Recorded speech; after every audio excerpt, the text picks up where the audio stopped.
กาเลนะธัมมัสสวนังเอตัมมังคลมุตตมัง Part 5D. Ajaran Buddha tentang pembebasan di kehidupan ini juga. Judul asal In This Very Life, The Liberation Teachings of the Buddha oleh Sayadaw U. Pandita. Penerjemah bahasa Inggris Venerable U. Agga Citta. Penyunting bahasa Inggris Kate Wheeler. Penerjemah bahasa Indonesia Tim Penerjemah Yasati. Penyunting bahasa Indonesia Asin Kusaladhama. Penerbit Yayasan Satipatthana Indonesia Yasati. Cetakan pertama Mei 2014. Bab 5 Vipassana Jhana Part 5D. Terleburnya fenomena, lenyapnya kenyamanan.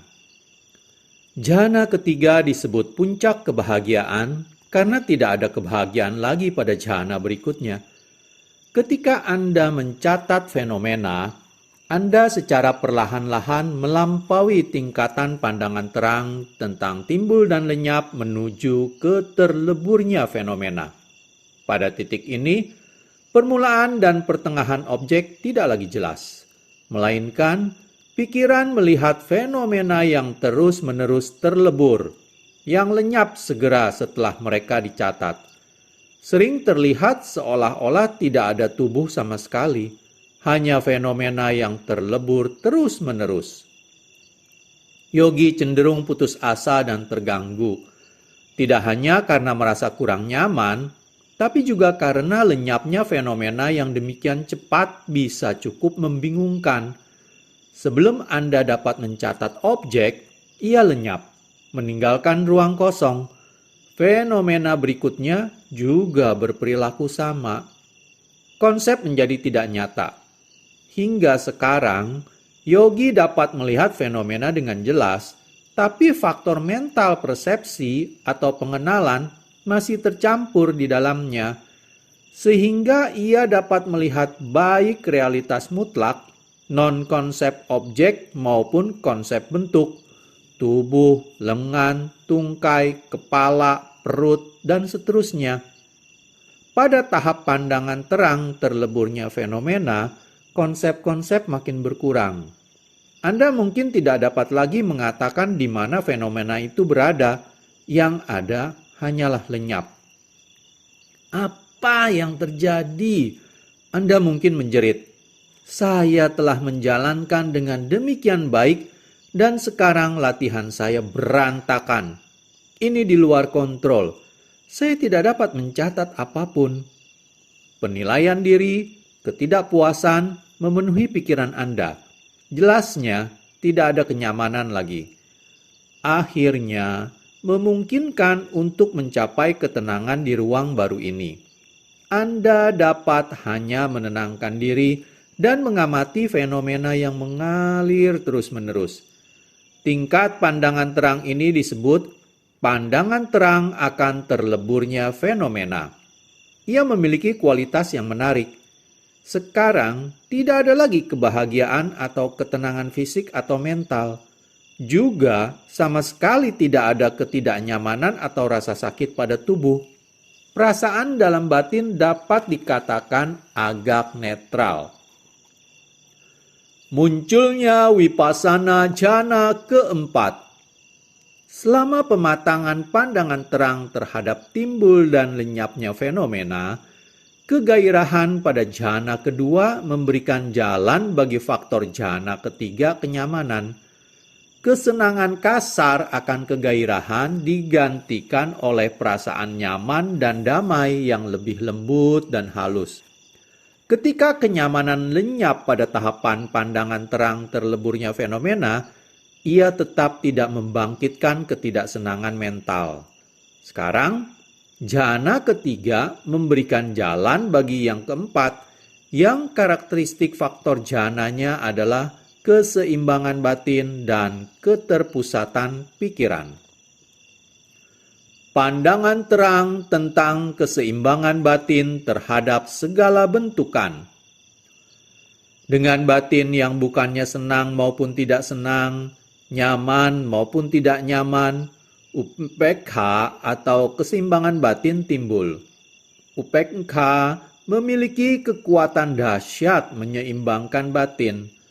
Aspek khusus ini disebut dengan Tatra Majhatata. Dalam lingkungan seimbang ini, perhatian penuh menjadi sangat murni, awas, dan tajam. Aspek halus fenomena dapat dilihat dengan kejelasan luar biasa dan tanpa jeda, seperti partikel dan getaran-getaran kecil. Sebenarnya, Tatra Majhatata ada dalam setiap jhana mulai dari awal, tetapi pada jhana pertama, kedua, dan ketiga, ia disembunyikan oleh kualitas yang lebih menonjol, seperti bulan pada siang hari yang tidak dapat menyaingi matahari. Ringkasan dari 4 Vipassana jhana. Pada jhana pertama, keseimbangan batin masih belum berkembang. Yang dominan adalah witakka dan wicara, membidik dan menggosok, atau penempatan awal dan penempatan sinambung. Seperti sudah didiskusikan di atas, witakka dan wicara dari jhana pertama sering melibatkan banyak pemikiran diskursif. Pada jhana kedua, getaran dan kesejukan kegairahan menutupi keseimbangan batin. Kemudian pada jhana ketiga, terdapat kebahagiaan dan kenyamanan paling indah, sedemikian sehingga keseimbangan batin tidak memiliki kesempatan untuk muncul. Ketika kenyamanan lenyap, bagaimanapun juga, ia membawa perasaan yang bukan menyenangkan maupun tidak menyenangkan, sehingga keseimbangan batin memiliki kesempatan memancar. Dengan cara inilah, ketika senja muncul dan kegelapan semakin pekat, bulan merajai seluruh langit, indah sekali. Setelah pandangan terang tentang terleburnya fenomena, muncul secara berturut-turut pandangan terang terhadap ketakutan, kemuakan, dan keinginan untuk terbebaskan. Keseimbangan batin masih belum tampak kokoh hingga tahap pandangan terang yang disebut dengan keseimbangan batin terhadap segala bentukan. Ini adalah tahapan praktek yang mendalam ketika segalanya mulai bergerak sangat lancar. Sekarang perhatian penuh demikian gesit sehingga ia dapat menangkap objek sebelum batin dapat diganggu oleh rasa menyenangkan maupun tidak menyenangkan. Tidak ada kesempatan bagi kemelekatan atau ketidaksukaan muncul. Objek yang secara normal sangat tidak menyenangkan kehilangan pengaruh sepenuhnya. Demikian pula objek yang menggetarkan dan menyenangkan. Karena ini berlaku untuk seluruh 6 pintu indera, jenis keseimbangan batin yang sekarang muncul dikenal sebagai keseimbangan batin 6 anggota tubuh. Kesadaran yang sangat halus merupakan ciri lain latihan saat ini. Proses timbul dan lenyap menjadi getaran. Ia terpecah menjadi partikel dan mungkin pada akhirnya lenyap. Jika hal ini terjadi, Anda harus mencoba melihat postur duduk secara keseluruhan serta barangkali beberapa titik sentuh seperti bagian pantat dan lutut. Ini juga akan lenyap tanpa meninggalkan persepsi apapun akan tubuh. Penyakit dan rasa sakit lenyap. Karena tidak ada fenomena fisik untuk diamati, tidak ada rasa gatal untuk digaruk. Apa yang tersisa hanyalah kesadaran yang mengetahui ketiadaan fenomena fisik. Pada saat demikian, kesadaran itu sendiri harus dijadikan objek pengamatan.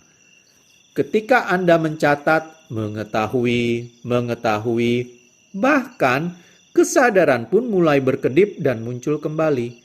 Tetapi pada waktu yang sama, terdapat kejernihan dari pikiran dan ketajaman yang ekstrim. Kondisi keseimbangan mental yang ekstrim ini dikatakan mirip dengan batin seorang arahat. yang tetap tidak tergoyahkan dalam menghadapi semua objek yang dapat muncul dalam kesadaran. Tetapi, bahkan jika Anda sudah mencapai tahapan ini, Anda bukanlah seorang arahat. Anda hanya mengalami batin yang mirip dengan seorang arahat selama dalam saat perhatian penuh yang khusus ini. Masing-masing dari 4 vipassana jhana ditandai dengan jenis kebahagiaan yang berbeda. Pada vipassana jhana pertama, seseorang dapat mengalami kebahagiaan pengasingan. Rintangan batin disingkirkan sehingga pikiran menjadi jauh dan terpisah dari mereka. Pada jhana kedua, seseorang mengalami kebahagiaan konsentrasi. Konsentrasi yang baik memberikan kebahagiaan dalam bentuk kegairahan dan kenyamanan. Ketika kegairahan ditinggalkan, kebahagiaan jhana ketiga dikenal sebagai kebahagiaan keseimbangan batin. Akhirnya, dalam jhana keempat, kita mengalami kemurnian perhatian penuh disebabkan oleh keseimbangan batin. Jenis keempat tentu saja adalah kebahagiaan yang terbaik. Seperti 3 yang pertama, ia masih terjadi pada alam fenomena yang berkondisi. Hanya jika yogi melampaui keadaan ini, ia dapat mengalami kebahagiaan mutlak, kebahagiaan kedamaian sebenarnya. Ini disebut Santi Sukha dalam bahasa Pali. Ini terjadi ketika objek meditasi serta semua fenomena mental dan fisik yang lain, demikian juga pikiran yang mencatat itu sendiri, berhenti total. Saya berharap Anda dapat merasakan seluruh 4 jenis kebahagiaan yang timbul dari vipassana jhana, dan juga Anda akan terus berlanjut hingga merasakan kebahagiaan tertinggi, kebahagiaan Nibbana. Tentang Nibbana, kebingungan tentang Nibbana. Ada banyak diskusi tentang pengalaman Nibbana. Banyak buku sudah ditulis tentangnya. Beberapa orang berpikir bahwa kebahagiaan Nibbana mengacu pada kondisi fisik dan mental tertentu. Beberapa percaya ia ada dalam tubuh seseorang. Yang lain mengatakan ketika batin dan materi padam, apa yang tersisa adalah intisari kebahagiaan abadi. Beberapa mungkin dipenuhi dengan keraguan-raguan. Mereka berkata, jika Nibbana berarti padamnya batin dan materi, bagaimana mungkin ada hal yang tersisa untuk dapat dialami? Sulit untuk berpikir tentang kebahagiaan yang tidak dialami melalui indera. Keseluruhan diskusi ini, terlebih lagi, akan terasa asing bagi orang yang sama sekali tidak memiliki pengalaman meditasi. Sebenarnya, hanya seseorang yang telah mengalami Nibbana bagi dirinya sendirilah yang dapat membicarakannya dengan penuh keyakinan. Namun demikian, ada juga cara-cara inferensial untuk membicarakannya, yang tidak asing lagi bagi siapapun yang latihannya sudah mendalam sampai memperoleh pengalaman Nibbana. Beberapa orang berpikir bahwa Nibbana adalah jenis khusus batin dan materi, tetapi ia tidaklah demikian. Ada 4 hal yang dalam bahasa Pali disebut Paramatha Dhamma, yang telah kita singgung di atas. Realitas yang dapat dialami langsung tanpa proses konseptualisasi atau berpikir. Keempatnya terdiri dari fenomena materi, 2 jenis fenomena mental, kesadaran itu sendiri, ditambah faktor-faktor mental yang terjadi dengan masing-masing saat dari kesadaran dan Nibbana. Sehingga Nibbana didefinisikan sebagai berbeda baik dari fenomena batin maupun materi. Kekeliruan pengertian kedua adalah bahwa Nibbana adalah apa yang tersisa ketika batin dan materi padam. Nibbana adalah sumber realitas mutlak dan diklasifikasikan sebagai fenomena eksternal daripada internal. sehingga ia tidak memiliki hubungan apapun dengan yang tersisa dalam tubuh seseorang setelah proses batin dan jasmani berakhir. Nibbana tidak dapat dialami dengan cara yang sama. Katakanlah dengan objek visual atau suara yang dapat dialami melalui indera. Ia bukanlah objek indriawi, sehingga ia tidak dapat dimasukkan dalam kategori apapun dari kesenangan sensasi atau berlandaskan indera, betapapun luar biasanya. Ia adalah kebahagiaan yang tidak berdasarkan indera. Argumen tentang sifat nibbana sudah berlangsung sejak zaman Buddha. Kelihatannya ada seorang biku kepala sebuah wihara yang mendiskusikan kebahagiaan nibbana di depan kumpulan biku. Salah seorang biku berdiri dan bertanya, "Jika tidak ada sensasi di nibbana, bagaimana ada kebahagiaan?" Biku senior tersebut menjawab, "Temanku, secara tepatnya, karena tidak ada sensasi di nibbana itulah, maka ia demikian membahagiakan." Jawaban ini seperti teka-teki. Saya ingin tahu apa yang Anda pikirkan tentang jawabannya. Jika Anda tidak dapat menemukan, dengan senang hati saya akan memberikannya untuk Anda. Kerugian dari panca indera. Pertama, kita harus membicarakan tentang kesenangan indera. Ia selalu berubah. Kebahagiaan ada pada satu saat dan lenyap pada saat berikutnya. Apakah demikian menyenangkan mengejar sesuatu yang berlangsung sebentar saja dan selalu berubah sepanjang waktu? Lihatlah jumlah kesulitan yang harus Anda hadapi untuk mendapatkan pengalaman baru yang Anda pikir akan membawa kebahagiaan. Beberapa orang memiliki keinginan kuat terhadap kesenangan sehingga mereka bahkan melanggar hukum, melakukan kejahatan mengerikan, dan menyebabkan orang lain menderita hanya agar mereka dapat merasakan kesenangan indera yang selalu berubah.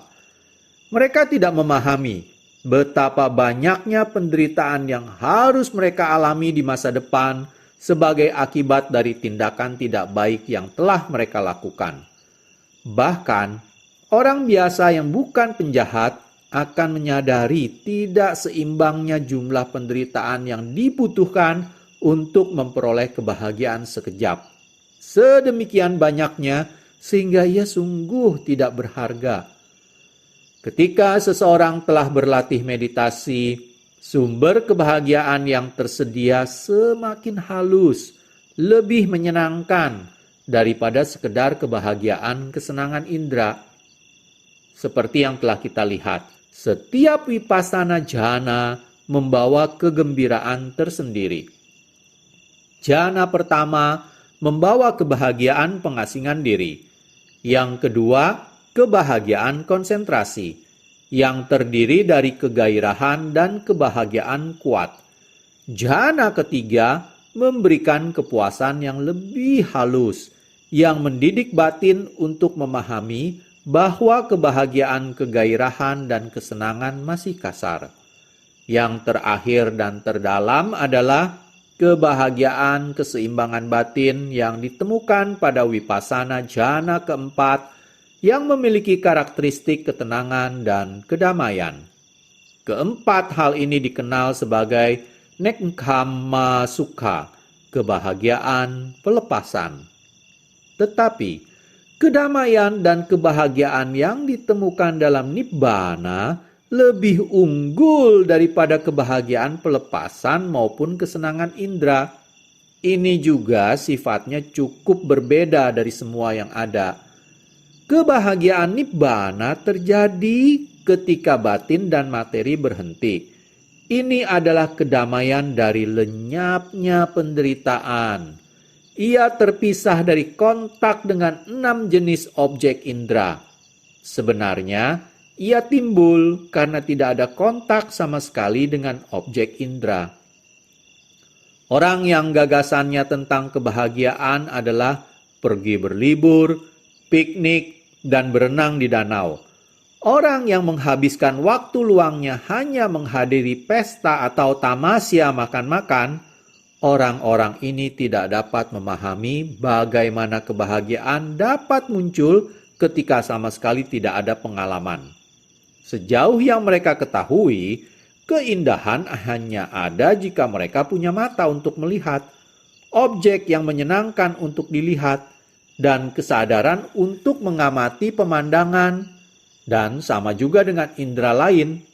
Mereka mungkin berkata, jika ada bau harum, tapi tidak ada hidung, dan tidak ada kesadaran penciuman, dari mana saya dapat merasakan kesenangan? Mereka merasa tidak mungkin untuk membayangkan bagaimana seseorang dapat menghargai keadaan mengerikan seperti nibbana. Mereka mungkin berpikir bahwa nibbana adalah sejenis kematian rahasia, sesuatu yang betul-betul mengerikan. Umat manusia menjadi demikian takut akan prospek penghancuran. Orang lain meragukan keberadaan nibbana. Mereka berkata, ini hanyalah mimpi seorang penyair.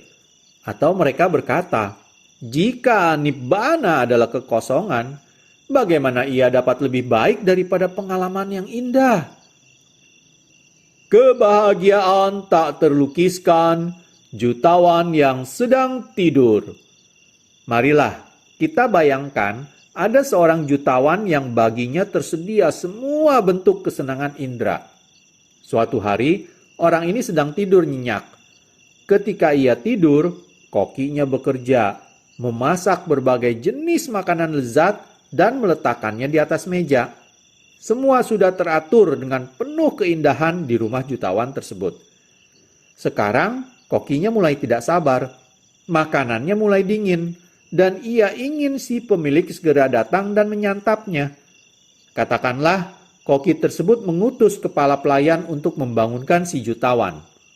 Apa pendapat Anda?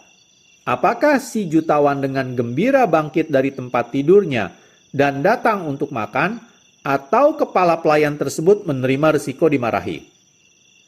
Ketika jutawan itu tidur demikian nyenyak, ia bahagia, terlupa akan sekitarnya.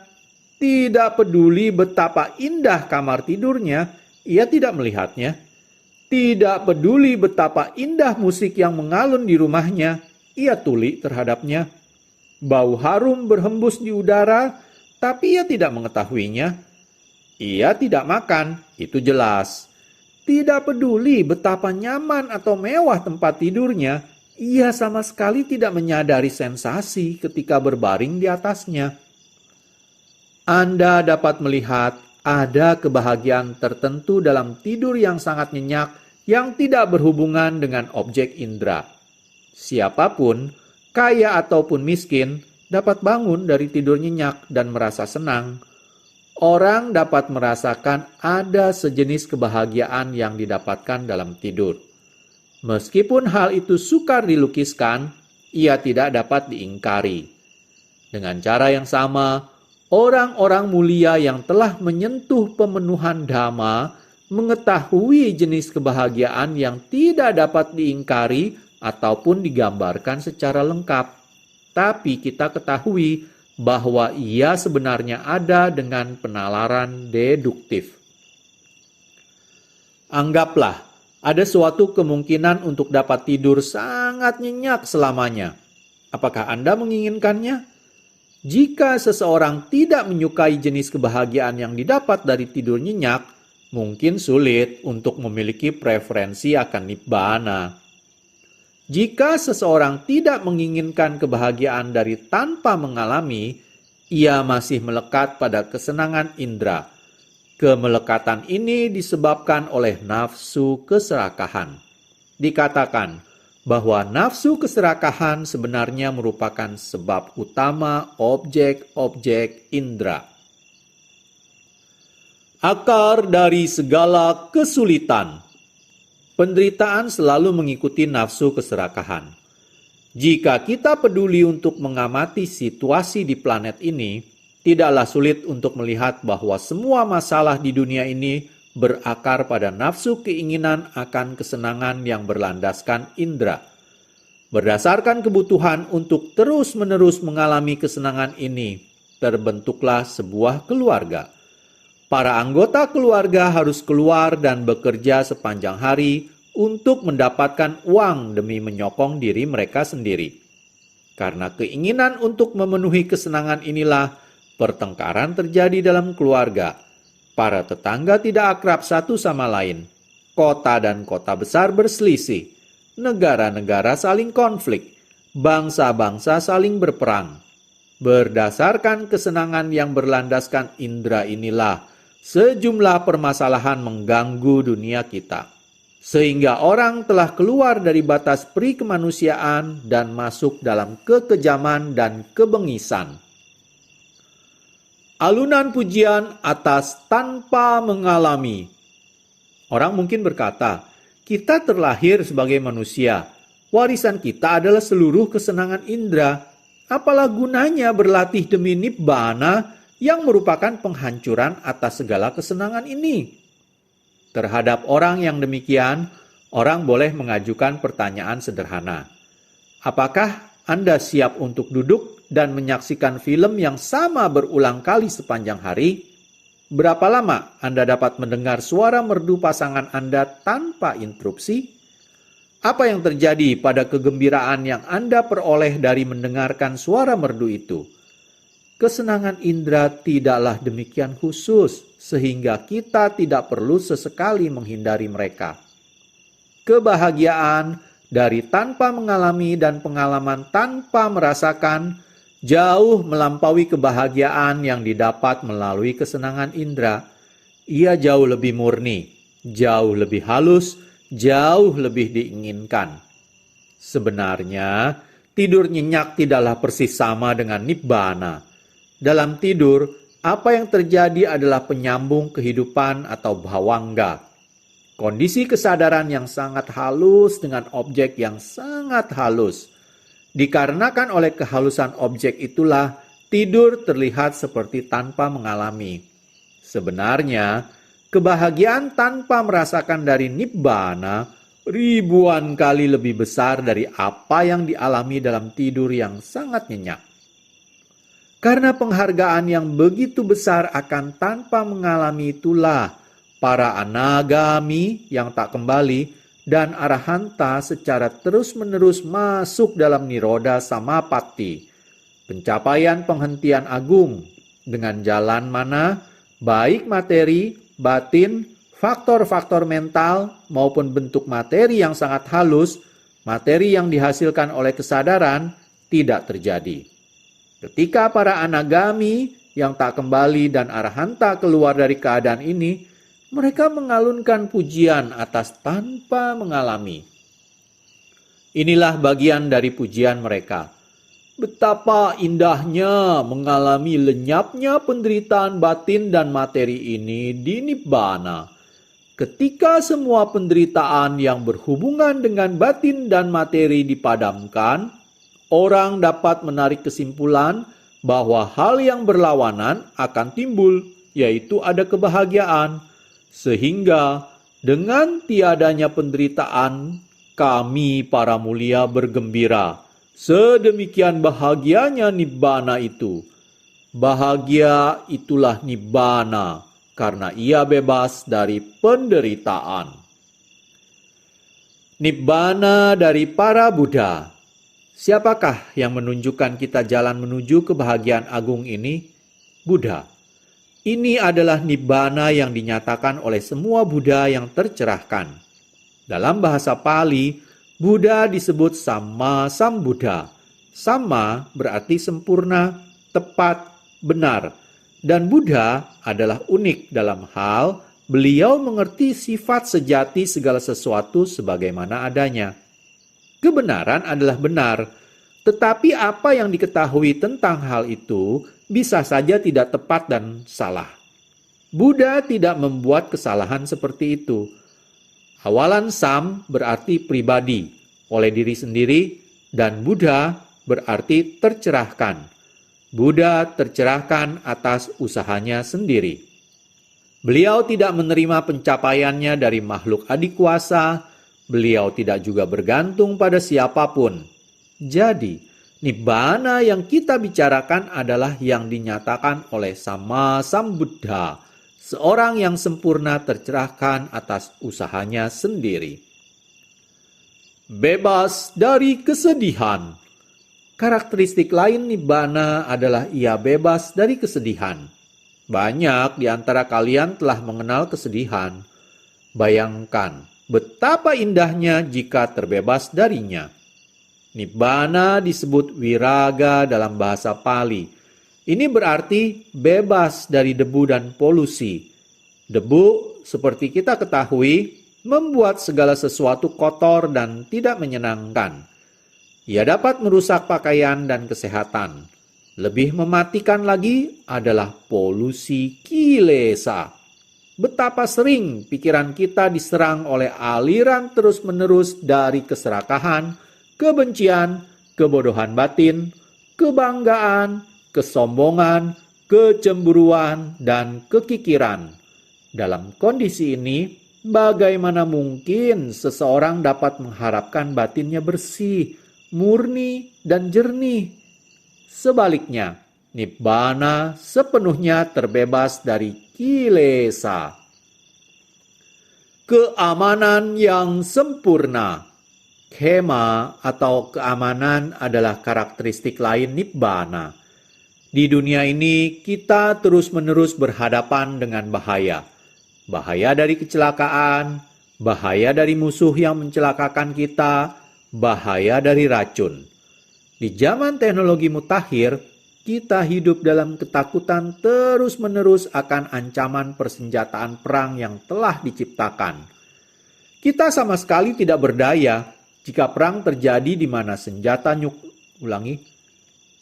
Jika perang terjadi di mana senjata nuklir digunakan, tidak ada jalan keluar dari semua ini kecuali nibbana, yang sepenuhnya bebas dari semua bahaya, sepenuhnya aman. Dalam kitab suci, kebahagiaan tanpa merasakan dari nibbana disebut jenis kebahagiaan yang tidak bercampur dengan kilesa. Bagi orang yang mengalami kebahagiaan merasakan atau indriawi, masih selalu melibatkan keserakahan dalam kadar tertentu. Ini seperti makanan yang Anda masak. Jika Anda tidak menambahkan bumbu, rasanya hambar dan sama sekali tidak lezat. Dengan bumbu, Anda dapat menikmati makanan tersebut. Sama halnya dengan kesenangan indriawi. Jika tidak ada keserakahan, hawa nafsu dan keinginan, Anda tidak akan menikmati objek. Tepatnya, dikarenakan nibbana sama sekali tidak bercampur dengan hal lain, ini disebut parisuddhi sukha, yang berarti murni dan asli. Agar kita dapat mengalami kebahagiaan murni ini, pertama-tama kita harus mengembangkan sila, samadhi, dan panya. Usaha terus-menerus untuk memurnikan tindakan, ucapan, dan batin akan membawa batin Anda sampai titik di mana ia dapat menikmati nibbana. Saya berharap Anda dapat bekerja dalam arah ini dan pada waktunya mencapai kebahagiaan murni. Demikianlah dengan selesainya part 5D, berarti selesai pula dibacakan bab Vipassana Jhana. Pada video part selanjutnya, saya akan mulai membacakan bab 6, yaitu kereta menuju Nibbana. Terima kasih. Kalena dhammat savanang etammang kalamutamang